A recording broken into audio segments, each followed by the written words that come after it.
Soyez les bienvenus sur le plateau télé du SFR Café. Et pour parler inflammation cardiaque, à mes côtés, le professeur Damien Mandry. Bonjour professeur.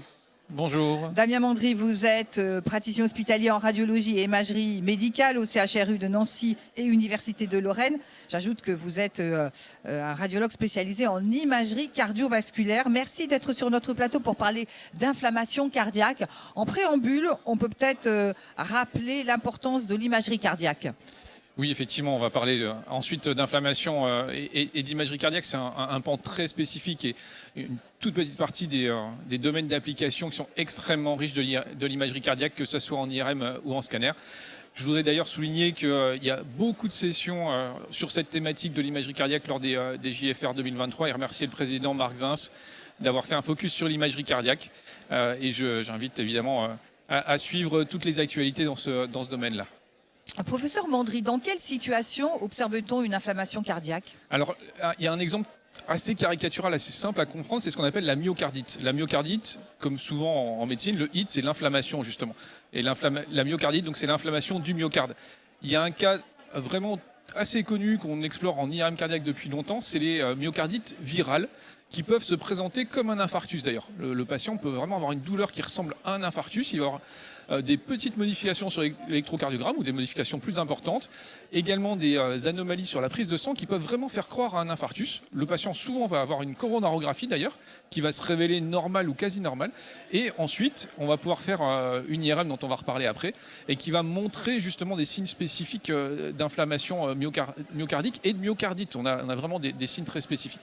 Et il y a plein d'autres domaines en fait, plein d'autres pathologies qu'on découvre au fur et à mesure qui peuvent donner ces signes-là. Alors, il y a par exemple la sarcoïdose, il y a certaines affections systémiques aussi, des maladies auto-immunes comme la sclérodermie, le lupus, et d'autres qui vont donner une inflammation du muscle cardiaque.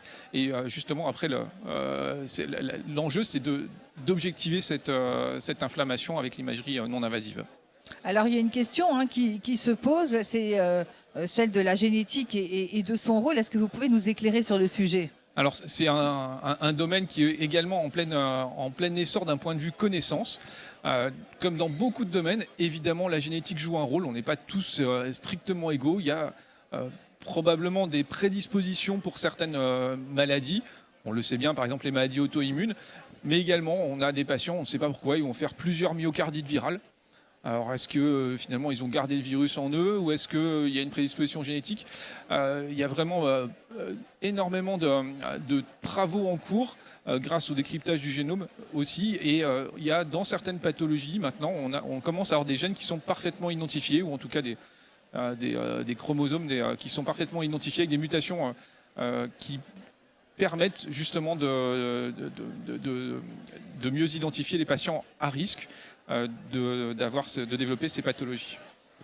Professeur Mandry, j'en viens au diagnostic. Comment l'imagerie cardiaque vous aide-t-elle? Alors c'est vraiment essentiellement par l'IRM et en IRM en particulier, on a développé depuis longtemps les séquences de caractérisation tissulaire. Notamment, la première, c'était la séquence de rétention tardive. Et juste, je disais tout à l'heure, par exemple, la myocardite aiguë virale, qui donne une présentation vraiment en IRM très spécifique. Sur ces séquences de rétention tardive, par exemple, on va avoir des petits îlots qui peuvent être parfois plus étendus selon la sévérité de l'atteinte, qui vont se localiser plus particulièrement sur la paroi externe du ventricule gauche notamment, et qu'on va retrouver de façon assez diffuse sur le myocarde. On a d'autres séquences, notamment ce qu'on appelle les cartographies du T1 et du T2. Le T1 et le T2, c'est des grandeurs qu'on peut mesurer par l'IRM qui sont spécifiques des tissus biologiques.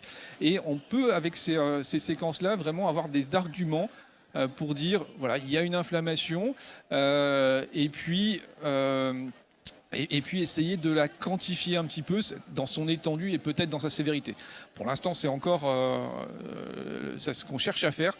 On est vraiment probablement au début de l'histoire et on voit que vraiment avec les présentations qui ont pu avoir lieu dans ces séances, qu'il y a finalement beaucoup de domaines d'application où il y a une inflammation du myocarde que probablement on sous-estimait et qu'on commence à être capable de mettre en évidence de façon non invasive, puisque pour l'instant, la référence pour voir l'inflammation, c'est la biopsie endomyocardique. Donc il faut aller prélever un échantillon du muscle cardiaque, ce qui est évidemment un peu plus compliqué. Et quand l'inflammation est focale, c'est-à-dire sur un endroit en particulier, on peut passer à côté. Donc d'avoir un examen non invasif qu'on peut répéter, c'est évidemment extrêmement important. Dites-moi, quelles sont les nouveautés en matière d'imagerie qui vous aident aujourd'hui? Alors, plutôt celles qui vont nous aider. Alors déjà, il y a toutes les connaissances que j'évoquais sur la physiopathologie de ces maladies. Et en comprenant ça, finalement, on comprend un peu mieux nos images aussi qu'on peut déjà faire en IRM. Et du coup, quand on a certaines présentations sur l'IRM, alerter le correspondant, en particulier le cardiologue, notamment le médecin interniste, qui prend en charge le patient, ça peut être tel diagnostic ou tel diagnostic. Et puis il y a d'autres avancées, notamment en imagerie, en médecine nucléaire, avec la TEP, où on commence à avoir notamment des nouveaux traceurs qui émergent, qui sont plus spécifiques de l'inflammation et qui, combinés avec les informations qu'on peut avoir en échographie cardiaque, mais surtout en IRM, permettent vraiment d'affiner la compréhension de cette inflammation et finalement le diagnostic derrière, donc de changer la prise en charge du patient. Alors, vous avez parlé des maladies auto-immunes, notamment tout à l'heure. Je voudrais qu'on parle de la cardio-oncologie. Qu'est-ce que vous pouvez nous dire sur le sujet? Alors, la cardio-oncologie, c'est aussi un domaine qui est en plein essor. Il y a plusieurs raisons à cela. Évidemment, grâce aux nouveaux traitements, les patients survivent avec un cancer et ça devient une maladie chronique dans beaucoup de situations. Mais il se trouve qu'il y a un certain nombre de traitements qui sont cardiotoxiques. Soit des chimiothérapies qui sont relativement bien connues, soit une irradiation quand elle peut intéresser, notamment chez la femme pour le cancer du sein, elle va intéresser la région médiastinale, donc il peut y avoir ces conséquences-là. Et ça peut aboutir à terme, finalement, à des complications sur le fonctionnement cardiaque, notamment à une altération, par exemple, de la fraction d'éjection ventriculaire gauche, qu'on va particulièrement bien mesurer en IRM.